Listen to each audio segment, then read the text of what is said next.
Channel ऐसे classes. आज का जो चैप्टर है हमारा वो चैप्टर 1 है बुक केमिस्ट्री से क्लास 10th का, और चैप्टर का नेम है केमिकल रिएक्शन एंड इक्वेशन। तो पहले हम देखते हैं कि केमिकल रिएक्शन होती क्या है।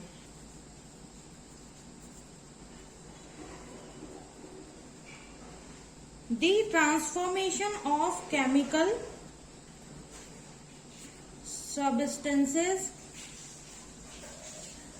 into another chemical substance is called chemical reaction।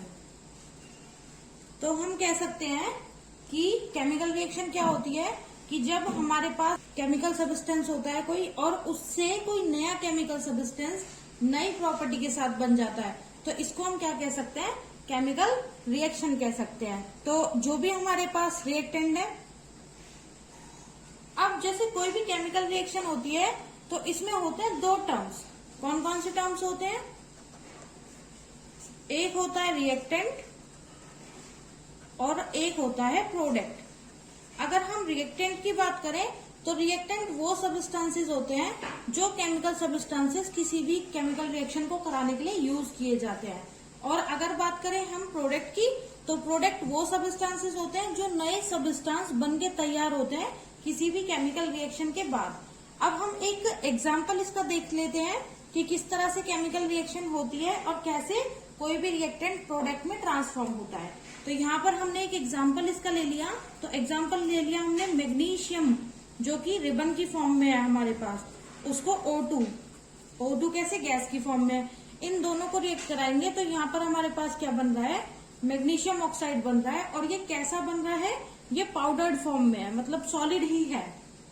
तो जब हम मैग्नीशियम को बर्न करेंगे ऑक्सीजन की प्रेजेंस में, तो तब हमारे पास क्या मिल जाएगा, मैग्नीशियम ऑक्साइड मिल जाएगा। तो ये क्या हो गई, केमिकल रिएक्शन हो गई। तो हम यहाँ पर जो देख रहे हैं, तो यहाँ पर क्या हो रहा है कि ये जो दोनों हैं ये हमारे क्या हो गए, ये हो गए रिएक्टेंट्स, क्योंकि इन सब्सटेंसेस को हम किसी भी रिएक्शन के लिए यूज कर रहे हैं। और हम यहाँ पर देख रहे हैं कि ये मैग्नीशियम ऑक्साइड जो है बनके ये तैयार हो रहा है।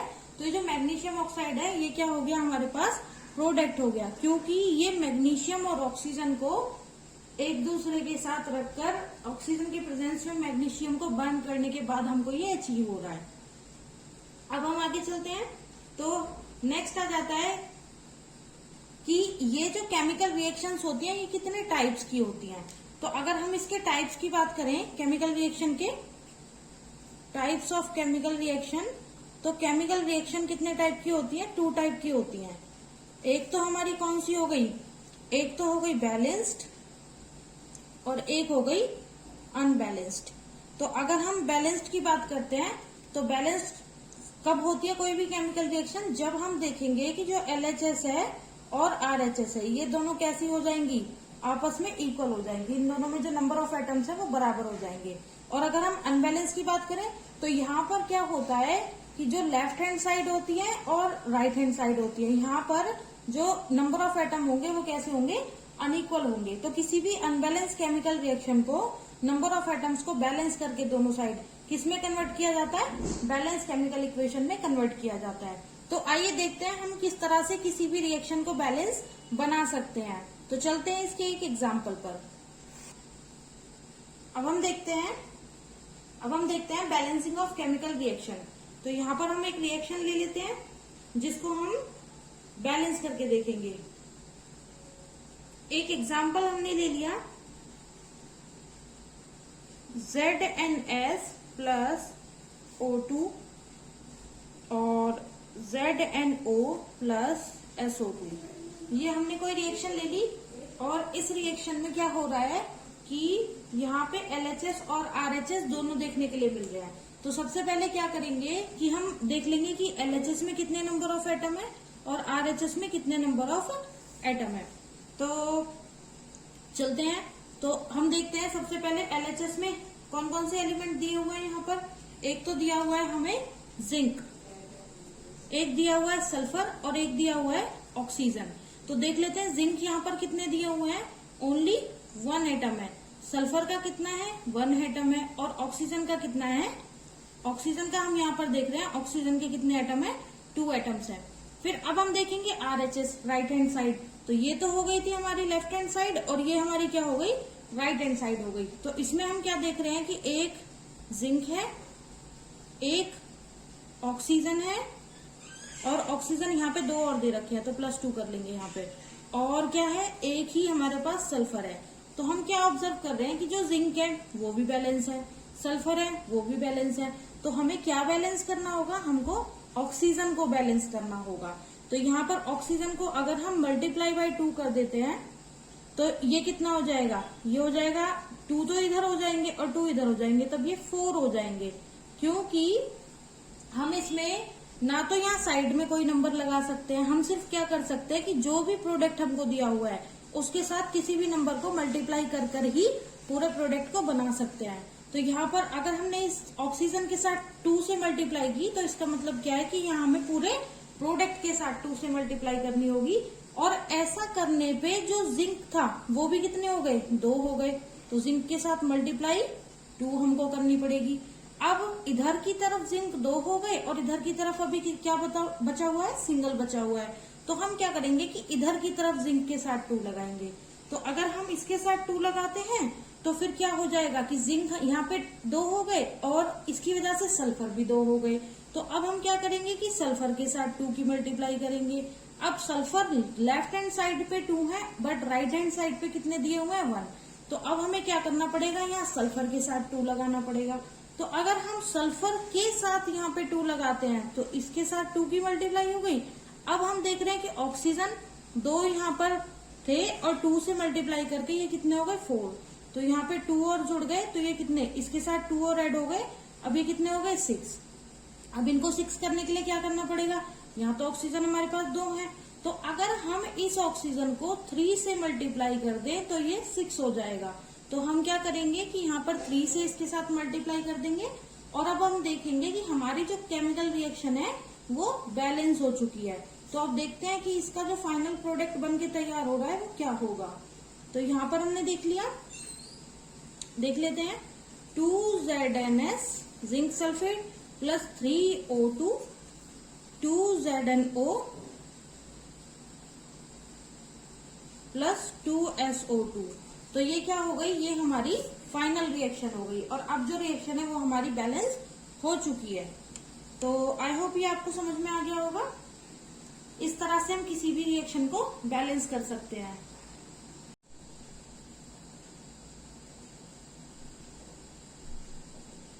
सो नेक्स्ट टॉपिक है हमारा कैरेक्टरिस्टिक्स ऑफ केमिकल रिएक्शन।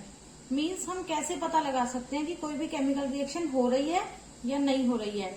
तो इसके लिए 5 कैरेक्टरिस्टिक्स होते हैं जो मेजरली यूज किए जाते हैं किसी भी केमिकल रिएक्शन को देखने के लिए कि ये रिएक्शन हो रही है या नहीं। तो सबसे पहला कैरेक्टरिस्टिक हम यूज करेंगे जो है evolution of gas, means gas का निकलना। तो यहाँ पर हम क्या ले लेंगे कि यहाँ पर हमने एक मेटल ली है जिंक, और इसको हम क्या कर रहे हैं, इसको हम सल्फ्यूरिक एसिड के साथ रिएक्ट कर रहे हैं। तो जब हम इसको सल्फ्यूरिक एसिड के साथ रिएक्ट कर रहे हैं, तो जब ये सल्फ्यूरिक एसिड के साथ रिएक्ट करेगा तो ये जो जिंक है ये SO4 के साथ जाके कंबाइंड हो जाएगा, और ये क्या बना लेगा, यहाँ जिंक सल्फेट बना लेगा, और प्लस यहाँ पर क्या निकलेगी, हाइड्रोजन गैस निकलेगी। तो हम यहाँ पर देख रहे हैं कि ये जो हाइड्रोजन गैस है ये इस चीज का प्रूफ है कि यहाँ पर किसी गैस का फॉर्मेशन हो रहा है। अब आगे देखते हैं हम दूसरा एग्जाम्पल। जैसे हमने क्या ले लिया, ये कैल्शियम कार्बोनेट ले लिया जो कि कैसा है हमारे पास, सॉलिड फॉर्म में है। तो जब हम इसको क्या करेंगे, हीट देंगे तो ये कैल्शियम ऑक्साइड बना लेगा, और प्लस यहाँ से क्या निकल जाएगा, कार्बन डाइऑक्साइड। तो यहाँ पर हम देख रहे हैं कि कार्बन डाइऑक्साइड गैस निकल रही है, जो इस चीज का प्रूफ है कि इस रिएक्शन को होने के बाद गैसेस का इवोल्यूशन होता है। अब हम क्या कर लेते हैं, अब हम दूसरे कैरेक्टरिस्टिक की बात करते हैं, फॉर्मेशन ऑफ प्रेसिपिटेट। तो फॉर्मेशन ऑफ प्रेसिपिटेट में तो सेकंड हो गया हमारा फॉर्मेशन ऑफ प्रेसिपिटेट। सबसे पहले हम देखेंगे कि प्रेसिपिटेट होता क्या है।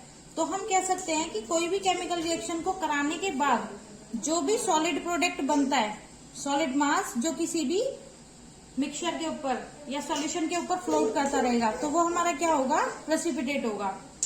अब हम इसकी रिएक्शन देख लेते हैं किस तरह से होगी। तो यहाँ पर हमने एक रिएक्शन ले ली PbNO3 का होल ट्वाइस। तो ये लेड नाइट्रेट ले लिया और इसको हम पोटेशियम आयोडाइड के साथ रिएक्ट कराएंगे।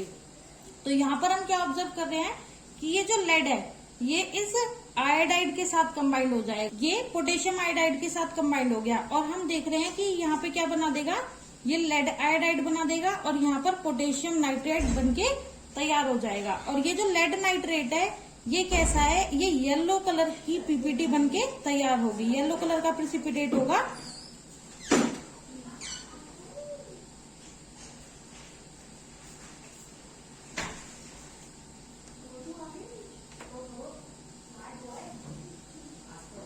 तीसरा कैरेक्टरिस्टिक है हमारा चेंज इन कलर।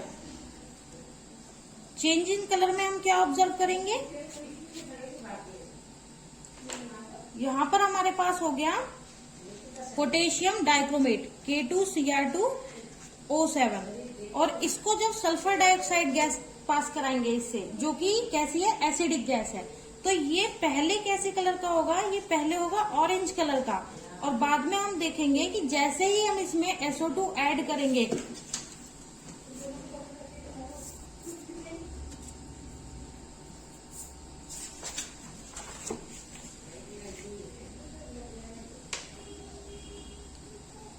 तो ये हमने यहाँ पे पोटेशियम डाइक्रोमेट ले लिया जो कि पहले ऑरेंज कलर का था और जैसे ही हम इसमें acidic sulphur dioxide gas pass कराएंगे तो तब ये कैसा हो जाएगा, तब ये पोटेशियम डाइक्रोमेट किसमें कन्वर्ट हो जाएगा, ग्रीनिश ब्लैक कलर में कन्वर्ट हो जाएगा। तो यहाँ पे हम चेंज इन कलर को ऑब्जर्व कर पा रहे हैं।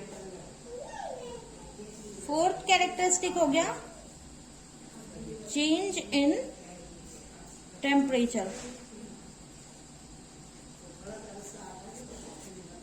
हमने इसमें किसका एग्जाम्पल ले लिया,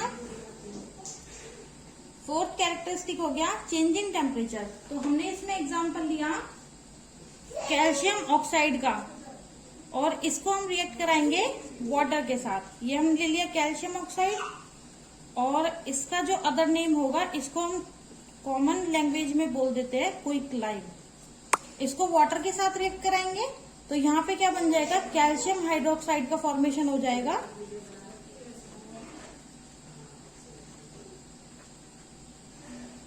और इसी को हम क्या बोल सकते हैं, इसको हम बोलेंगे स्लैग्ड लाइम। अब होगा क्या कि जिस बीकर में हम ये रिएक्शन कराएंगे, जिस बीकर में हम इस कैल्शियम ऑक्साइड के साथ वाटर का ऐड करेंगे तो वो बीकर कैसा हो जाएगा, वो हॉट हो जाएगा। तो जिससे हमें पता चलेगा कि किसी भी रिएक्शन को होने के बाद या इसकी जो रिएक्शन हो रही है आपस में, इसको होने के बाद क्या हो रहा है कि इस सॉल्यूशन का टेम्परेचर रेज हो रहा है। तो ये फोर्थ कैरेक्टरिस्टिक हो गया। और फिफ्थ कैरेक्टरिस्टिक हो गया हमारे पास change in state. Change in state में हम बात कर सकते हैं, मैटर की जो स्टेट्स होती है वो 3 स्टेट्स होती है। कौन कौन सी हो गई, एक सॉलिड, एक लिक्विड और एक हो गई हमारे पास कौन सी, गैस। तो हमने यहाँ पे एग्जांपल ले लिया, जैसे हमारे पास अगर आइस है तो इसको हम क्या करेंगे, हीट करेंगे। आइस कैसी फॉर्म हो गई, सॉलिड फॉर्म हो गई। तो हीट करने के बाद क्या होगा कि ये किस में कन्वर्ट हो जाएगा, ये लिक्विड में कन्वर्ट हो जाएगा, यानी ये वाटर में कन्वर्ट हो जाएगा। और वाटर कैसी हो गई, लिक्विड फॉर्म हो गई।